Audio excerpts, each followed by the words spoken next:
Yasmin, maybe you can read? Yes, I will.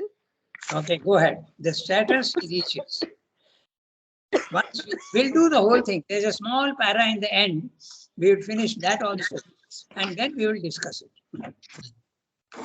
The Go, status go he ahead. reaches is the Brahmic condition. He gets to firm standing in the Brahman, Brahmi Shrishti. It is a reversal of the whole view, experience, knowledge, values, scenes of earth-bound creatures.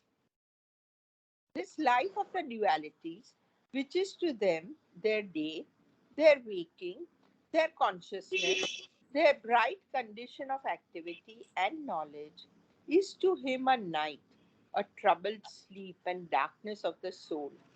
That higher being, which is to them a night, a sleep in which all knowledge and will cease, is to the self mastering sage his waking, his luminous day of true being, knowledge and power. They are troubled and muddy waters, disturbed by every little inrush of desire. His is an ocean of wide being and consciousness, which is ever being filled, yet ever motionless in its large poise of its soul. All the desires of the world enter into him as waters into the sea. Yet he has no desire nor is troubled. For while they are filled with the troubling sense of ego and mine and thine, he is one of the one self in all and has no I or mine. He acts as others, but he has abandoned all desire and their longing. He attains to the great peace and is not bewildered by the shows of things.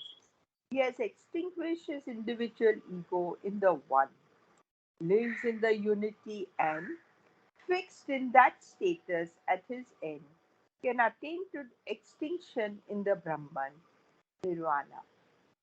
Not the negative self annihilation of the Buddhists, but the great emergence of the separate personal self into the vast reality of the one infinite personal existence. Impersonal. Such, such subtly unifying Sankhya, Yoga, and Vedanta is the first foundation of the teaching of the Gita.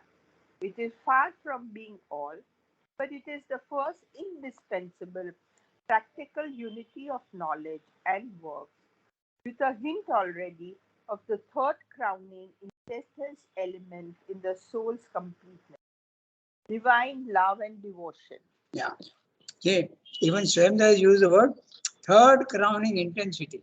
That is why I use always the three terms: level 1, level 2, level 3. Swamdas himself is using the levels, okay, in a very guarded manner. So let's have a look at this para, what he's saying. By the way, this is chapter 2 in the Gita, and the verses are 48, 49, 50, 51. Okay.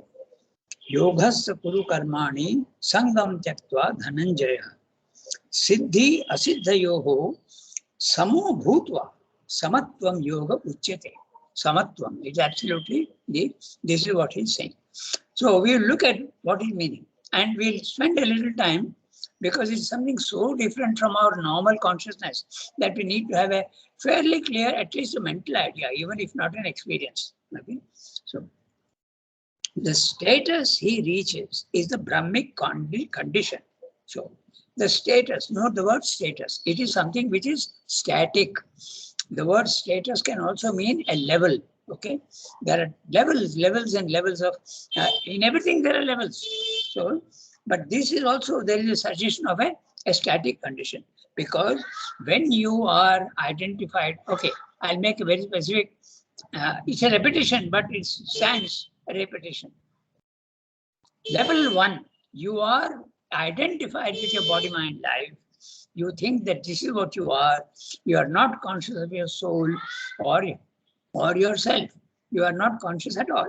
Okay, you are identified fully with your body, mind, life, and you see the physical world and all the forms, and you think they are real. This is level 1, and it is the mark of ignorance. Okay, and your mind has to struggle to understand things. This is level 1. But out of the sadhana that you do, many types of sadhanas, you can disengage your real self, your psychic being. It can come out of the body, mind, life, which is a prison. It's a prison. And you come out of that prison and you stand outside your body, mind, life. That is the Brahmic Sthiti. Brahmi Sthiti. Okay, even Sthiti is the status. Okay, so from the root stha means to stand, okay, and be settled. Okay, so what is the nature of this Brahmi Sthiti? It is a consciousness. It's a consciousness which is static.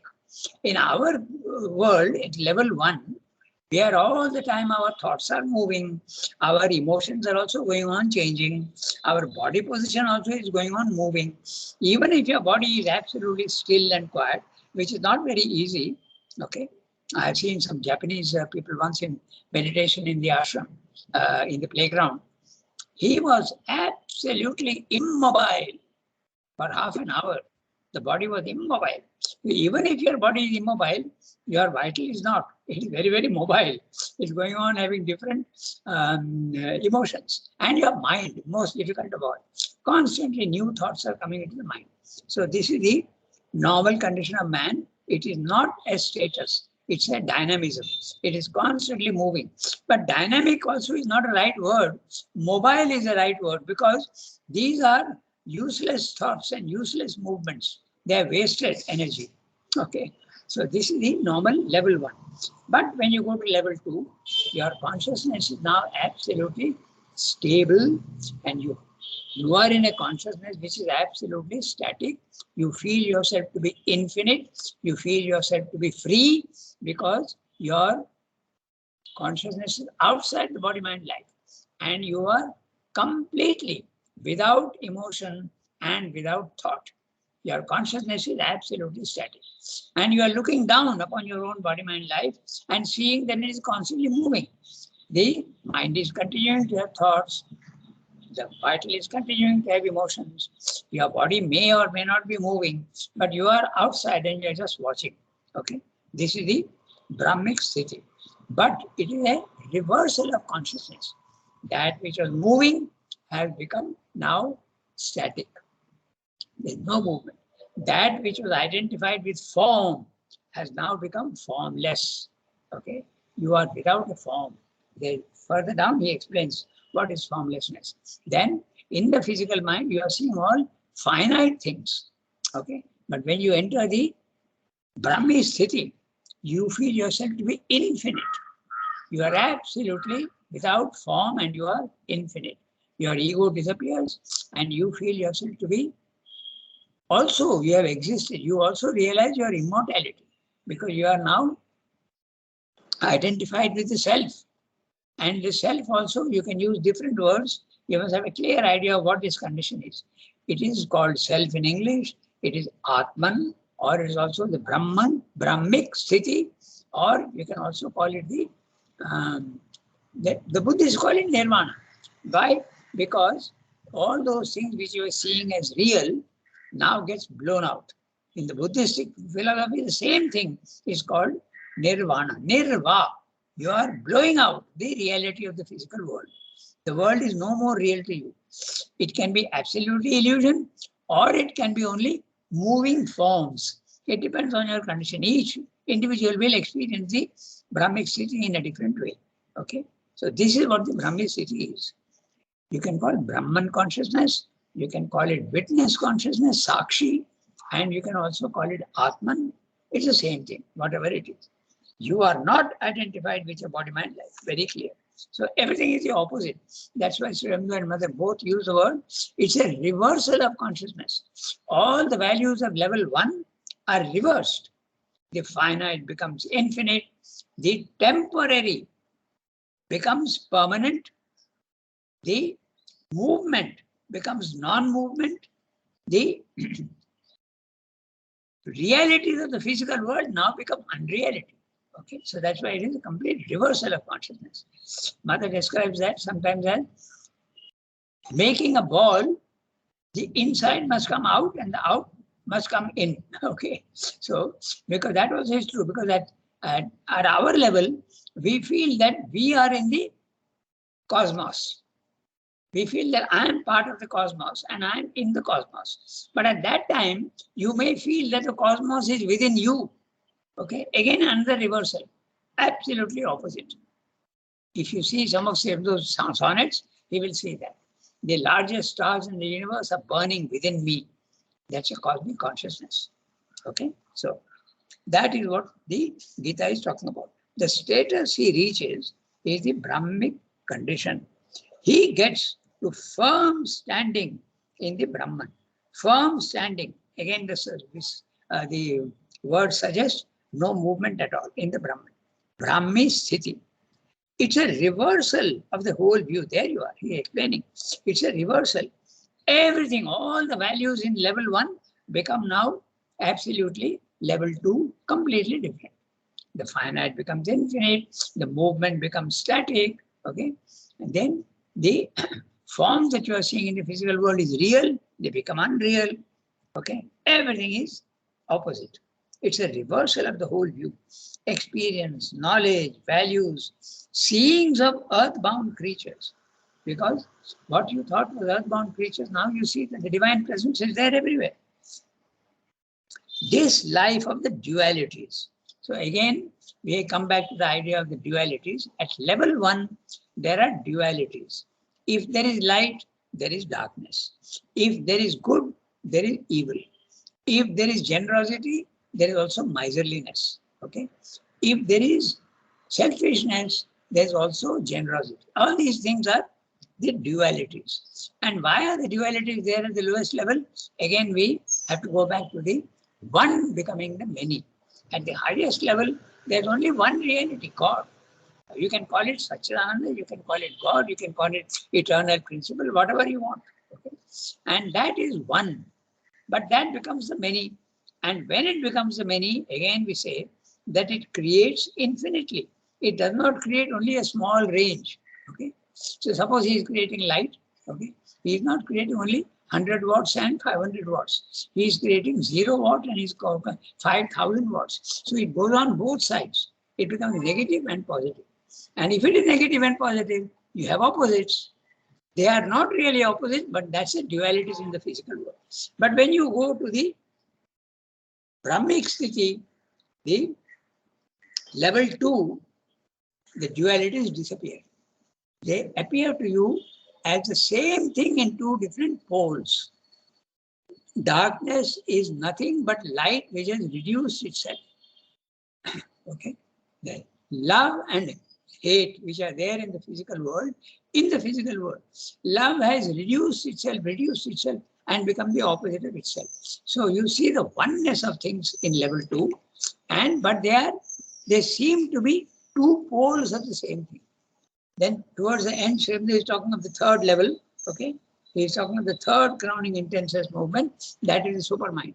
So when you go to the supermind, all these things become perfectly harmonized and they are not opposites anymore, nor are they even complementary aspects. They are the same thing.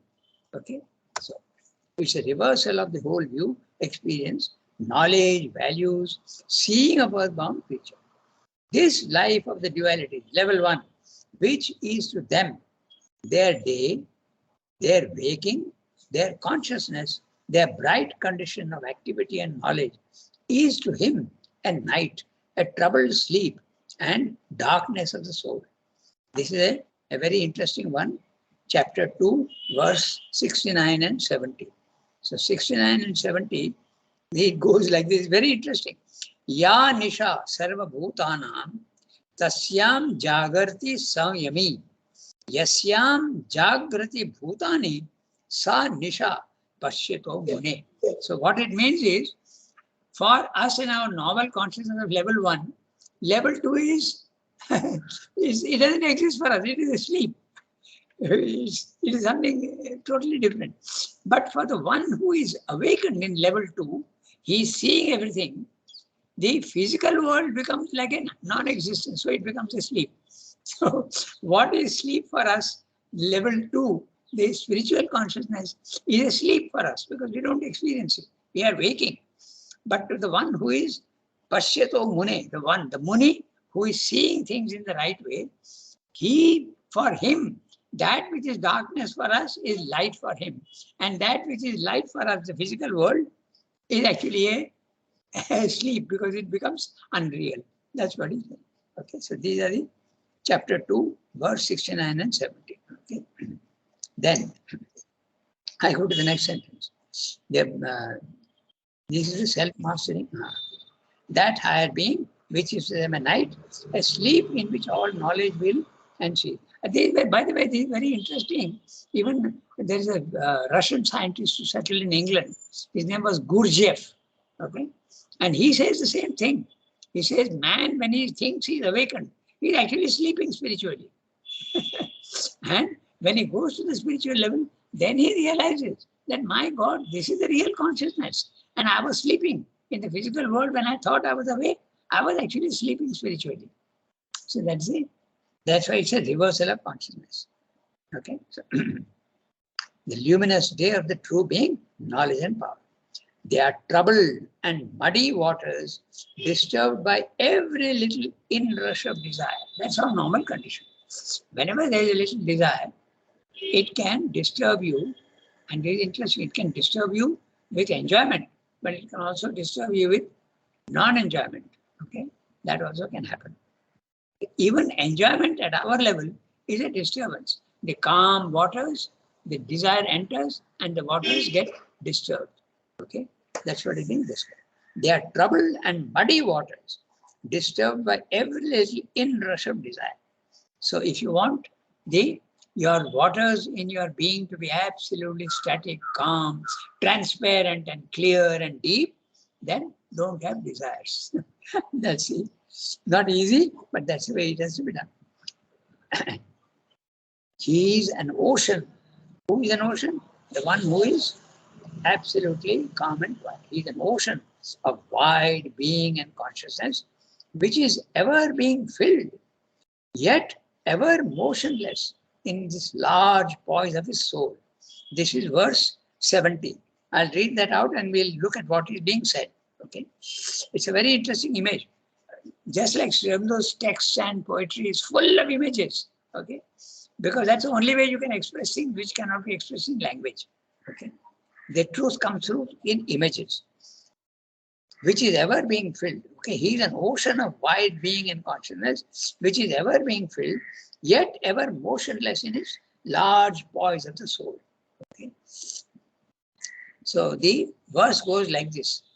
Apuryamanam achalam pratishtham samudramapa pravishanti yadvat tad vat kama yam pravishanti sarve sa shantim apnoti na kama kami.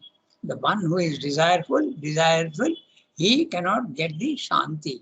He cannot get the, but a man who is in the Brahmi sthiti, he is like a vast ocean. And the rivers that come into him, which are the desires, it's an image. When the rivers come into the sea is so large that it doesn't get disturbed. It just absorbs and makes it part of the sea. So it doesn't get disturbed at all. It remains exactly the sea as it was. If a small river comes into it, it makes no difference to the ocean. Exactly in the same way, when desires enter the body-mind life, your consciousness is absolutely static, doesn't get disturbed. That's what he's saying. The ocean which is being full, Apuryaman, it is being filled. It makes no difference to him. He's absolutely static. The desires and all that. Yes, tell me. No, how do you feel, how can you describe the difference between not feeling and sometimes you feel that you are not feeling at all? So it is a negative feeling also, no, sometimes. That Tarika, what you are saying is, what is being described here is rising to level 2. What you may be saying is, sometimes you are affected by the desire, sometimes you are not affected because the desire is not very strong enough. That's not what is being spoken of in the Gita. There's a reversal of consciousness. You are saying negative and positive condition, but Even if you are little bit, okay, sometimes the desire comes in, but it doesn't bother you. That is not what is being spoken of. Okay, it's a totally different condition. It is so different Yeah, that it for us to understand when you are going through it, for us to understand whether it is this or that, how do you discriminate? yeah, Sometimes you okay. feel that you have become completely an ice. Nothing bothers you, nothing matters to you. Okay, only by experience, Sarika. Only by experience. Okay, you have to. But desires can be of very different types. Desires can be violent, and then they disturb you. Okay, but desires can be also what Swamdo calls in English. We have the word velleity. It's a very mild desire. It doesn't bother you too much, but still, when it enters you, you ignore it. But that's not the state being spoken of in the Gita. You are absolutely motionless. It's a truth. And you will not ask the question if you have the experience. I remember once someone asked mother in the class, Mother, how do I know whether my psychic is in front or not? Mother says, if you have the experience, you will not ask the question. It is something opposite. It is so different that the question will not be asked. Okay? So you'll be 100% sure of what is the different condition because it is so different. Night becomes day and day becomes night. Okay? It's not in evening or the morning. It's not twilight. It's a total light or total darkness. Our condition is a total darkness. So when you go to light, then you will not question. You will understand, oh, this is what the Gita spoke about. Okay? So that's it. It's totally different. That's why it's called a reversal. It's not a But mind. Rangada, Yeah, tell me. but Rangada, this Brahmi Sthiti, is it permanent or it comes in flashes? It can come in the beginning as experience. That means only flashes. And then if it goes on coming, goes on coming, goes on coming, it has to become permanent. The Gita is speaking about the permanent condition. Permanent. Even first Srivamdo, when he had the experience of the silent mind in Baroda, okay, he was finding it difficult to apply it in the physical world. And he had to repeatedly bring back that condition and apply it in the physical world. Because the physical world, the gravitational pull of the lower nature, the body, mind, life, keeps pulling you down, keeps pulling the consciousness down. Okay? It's not very easy for it to remain static in that upper condition. Okay? This is what happens. So, But in the what? beginning, it, yeah, tell me. No, about the emotional being. No, how should it behave? The emotional being. Sometimes you feel emotionless, and so you don't know how to handle your emotional being. No. Remember that in that consciousness, you are watching. Your consciousness has gone out of the body and you are watching. Remember that your body, mind, life is a machine. And you will see your body, mind, life acting like a machine. Okay? It's like a car. You are sitting in the car and you are manipulating the car, but you have the power to manipulate the car. But in the Brahmic city, there is no manipulation. The car is going on by itself. Okay? Thoughts are entering your mind, the emotions are entering your vital, the body is moving on its own. You are doing nothing, you're just watching it. You are the witness, Sakshi. What does the word Sakshi mean? You're not involved in your body, mind, life. You're just watching it. Okay, that's what happens. Mechanically, the body, mind, life goes on. This is a machine. And because it's a machine, your soul is trapped in the machine. There's no freedom when you are in your body, mind, life. But when you come out, you're free. That's why they call it moksha. Okay? Moksha, liberation. You are released from the prison of body, mind, life. So you are just watching. You are absolutely, your consciousness is calm. Sometimes it happens that your body, mind, life is something totally different from you. That's the first experience. But slowly, you realize that there is a connection. Okay, then you can, to a certain extent, control your body, mind, life. There's a thin cord. And it can also happen that part of your consciousness is there in the Brahmi Sthiti, and part of your consciousness, not much, but it is also there in the body. Okay? It can happen. There are all sorts of possibilities are there in the spiritual field. There's no one this way or that way. There can be many combinations. So, but the Gita's description of the Brahmacity is very clear. It's a total change. So total that you won't ask a question. You will know automatically that you are in the consciousness of the self. Okay. And this consciousness can come, it's very interesting. It can come for a short while. It can come for 2 months, 3 months. It can come for 6 months. I know of people who have had it for about 6 months.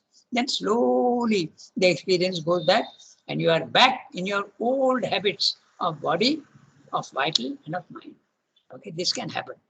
But if you are settled permanently in the Brahmacity, then it's called a realization and not an experience. It's a realization. I know of somebody who even had it for 2 hours. Okay. For 2 hours, they felt that everything in the physical world has no importance at all. And I am absolutely calm and peaceful. The clothes I'm wearing, the food I'm eating, the worries that I had earlier have absolutely no value at all. You are completely cut away from the body-mind life. Then you have no doubt. It is something so fantastic that the person who had this told me, okay, that it makes no difference. And I asked her, how long did it take you? How long did it stay? She said about 2 hours. So it can happen for 2 hours. It can happen for 6 months. It can happen permanently. Tarika, you're saying something? No. I was coughing. Sorry. Okay. Yeah. Your picture got the blue frame. So when you talk, the blue frame comes up. I thought you were saying something. No. Okay. So let's, we have got 15 minutes more. We'll try and finish the chapter. So very clear. If you are in that condition, even the desires coming in, other people's praise and insult all coming in, but it leaves you absolutely without any effect. Normally when someone praises you, you are happy, and someone insults you, you are hurt. Okay, but in this condition, nothing. The hurt and the happiness may be there in the body-mind life, but not in your consciousness. Your consciousness is outside. Okay, so that's what is being described. Yet, so I read that last one. They are troubled and muddy waters for the normal man, okay, disturbed by every little inrush of desire. But the other man is an ocean of wide being and consciousness, which is ever being filled. Your body-mind life is constantly receiving impacts from the physical world, yet ever motionless in its large poise of his soul. All the desires of the world enter into him as waters into the sea, yet he has no desire nor is troubled. For while they are filled with the troubling sense of ego and mine and thine, okay, mine and yours is the ego. He is one with the one self in all, and he has no I or mine. The sense of I and mine disappears. He acts as others. But he has abandoned all desires and their longings. He attains to the great peace. Great peace, not simply the normal peace that we find. It's not that. It's a great peace, permanent peace, and is not bewildered by the shows of things. So what are the shows of things? The forms of things in the physical world. They are only shows. They are not realities. He has extinguished his individual ego in the one, lives in that unity, and fixed in that status at his end, can attain to extinction in the Brahman, Nirvana. Not the negative self-annihilation of the Buddhists, but the great emergence of the separate personal self into the vast reality of the one infinite impersonal existence. Now, this last bit we have to understand. When you rise into the Brahmacity, there are two conditions possible. Either your ego disappears in both cases, but your true individuality may remain. Okay? And the true individuality remaining, then you will know that you are in the Brahmic city. But for the Buddhists, even that true individuality must disappear. Okay? You become the infinite ocean. You become the infinite ocean. There's no more any personality. That is what it means. That is a nirvana. So that's an extinction. So I'm just calling it negative self-annihilation. But for the ones who is, for those path, you are conscious that you are an individual, but that individual is not any limited to any form in space and time. It has become infinite. Again, to make that clear to yourself, we go back to that image. Images are very useful. Okay, you are not the grain of salt with a fixed color, shape, size, weight. You have become the saltiness in the ocean. You become wide. You are there everywhere. Okay, that saltiness is there everywhere. That's the impression that you get. So there are two types of things. One is the total annihilation. Everything becomes disappeared altogether, and you are the infinite, impersonal infinite. But the other one, the great emergence of the separate personal self. So these three words, what does it mean? Separate personal self is the ego. That disappears, okay? It vanishes into the vast reality of the one infinite impersonal existence. So the two types of Srivanda prefers the one that you are conscious and you know that you are the individual, but the individual has now become universalized. So that brings us to the last small para of the chapter. Such subtly unifying Sankhya, Yoga and Vedanta is the first foundation of the teaching of the Gita. It is far from being all, but it is the first indispensable practical unity of knowledge, okay, and works with a hint already of the third crowning intensest element in the soul's completeness, divine love and devotion. Normally, in the Sankhya philosophy is the philosophy of the Purusha and the Prakriti. The Prakriti disappears and you become the Purusha. Yoga is the path of Raj Yoga. You attain the silence. And Vedanta, there can also be the Ananda and all. So this is the Gita's teaching, that you combine and also have the third crowning. There is love and devotion also.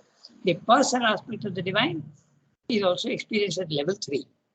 So again, it's very useful to think of these levels. Level 1 consists of your body, your vital and your mind, which correspond universal level to matter. The world of matter corresponds to your body. The world of prana, there is a world of prana which is subtler than matter and it is there a little above matter. So that's the world of prana, corresponds to your vital. Then there is the world of thought, the world of capacity to think. That is a world by itself. Their thoughts are possible because the substance there is much thinner. It is thinner than in the physical world. The substance is very thick, like stones. Okay, everything is solid. But in the vital, it is not so solid. It is more like water. It is moving. And finally, in the mind, it becomes even more subtle. Even thoughts are forms, but they are subtle forms, like water vapor, for instance, or clouds. Okay, cloud also is substance, but it can take forms, but there is no solidity. That's a world of thoughts. So this is level 1. Level 2, the substance becomes even thinner and more free. And level 2 usually described as 4 levels: the higher mind, the illumined mind, the intuitive mind, and the overmind. These are the spiritual planes of consciousness where you are at a far, far, far higher level of consciousness than in level 1. You are not, there's no ignorance there. The ignorance begins to disappear. But you go to level 3 and everything, all the opposites, all the dualities get completely harmonized, and there you have power also. You have power and ananda. In level 2, you may have a little bit of power and a little bit of ananda, but not necessarily. Even Sri Aurobindo had no emotion, no ananda at all in the level 2, in the beginning. That came later on. Okay, So that's what Sri is speaking about here, 3 levels. So that finishes the yoga of the intelligent will, the Jnana Yoga part. Yeah. Rangada, one question. Yeah, tell me. Here, when you say yoga, is it karma yoga? When you say Sankhya? No. Yoga is the Raj Yoga, the path of Jnana Yoga. And Vedanta includes everything. All right, so that's why the Gita is a synthetic philosophy. It combines Jnana Yoga, Bhakti Yoga, and Bhakti Yoga will give you love. And Karma Yoga is not to be done in the Jnana Yoga. Okay, they tell you not to go have any action. But if you have action, then you can do Karma Yoga. All your work that you are doing, whatever work, you offer it to the Lord. Then you can put out the nature of the divine. Yeah, and Vedanta is all 3 yogas, right? Yeah, that's right. Because there is a love of the divine also is there, Ananda also is there. And that's why the Gita is a Vedantic work. Vedanta is a very wide thing. Okay, Vedasya Anta. That's the Vedanta philosophy. All the Upanishads and the Vedas are all Vedantic. Okay, so that brings us to the end of we have got 5 minutes. So next is works and sacrifice. So that now comes to the Karma Yoga thing. Okay, the yoga of the intelligent will is Jnana Yoga. Intelligent will. Then the next is works and sacrifice. Okay, where you're not running away from the physical world. And this is necessary because Arjuna is running away from the physical world. He is running away from the action that he has to do. He is telling Krishna, how can I kill my people? I am a Kshatriya, but I don't want to fight. He refuses to be a Kshatriya. So then Sri Krishna has to explain to him that you can continue to do the work that you are doing, but from a higher level. If you go to level 2, then you are not disturbed. And if you are not disturbed, you can do your work perfectly well. That's why in that in chapter 2 only, yoga karmasu kaushalam. One may think that if I am concentrated and I am not identified with my body, mind, life, and I don't have desires, it is desire that makes me move and act. But if I don't have any desire, there is no movement possible. You may feel like that, but that's not true. That's what Sri explains, and the Gita also says that. If you offer your work to the divine, then meaning for action also comes. We need not have desire. Normally at our level, it's true that only desire and attachment will make me move, okay, and make me act. But if I have no desire, I won't act. I'll just sit at home. Okay, so, but that's not true. If you do your actions as an offering to the divine, then there is the one motive is to join to the divine. So then that is the Karma Yoga. Okay, so next is the Karma Yoga sacrifice. The concept of sacrifice is very important in the Gita. When you do a work, whatever work you are doing, karma, do it for the Lord as a sacrifice. Don't do it for yourself. Do it for sacrifice. But the word sacrifice is can be misleading because normally you understand the word sacrifice is something very precious to me. I am giving it away either happily or a little unhappiness or unwillingly also I am giving it away. That is normally what we understand by sacrifice. But here it doesn't mean like that at all. It means offering whatever you are doing, whatever you are thinking, whatever your emotions, everything you are offering to the Lord. So, whatever, the whole being you are offering to the Lord. That is the sacrifice. We'll discuss the sacrifice a little more in detail because that is the in chapter 3. All those things are given in the Gita's chapter 3. So we have got only 2 minutes. I think we can stop here today. And I am wishing everybody a good and happy day. Thank you, Rangada. Guru Maharaj. Hari Om. Yes. Hari Kiran. Wonderful name, Yes. Rangada. Prayers Magic. to What? Wonderful name. Yeah, everyone. Guru. Hari Thank you, Rangada.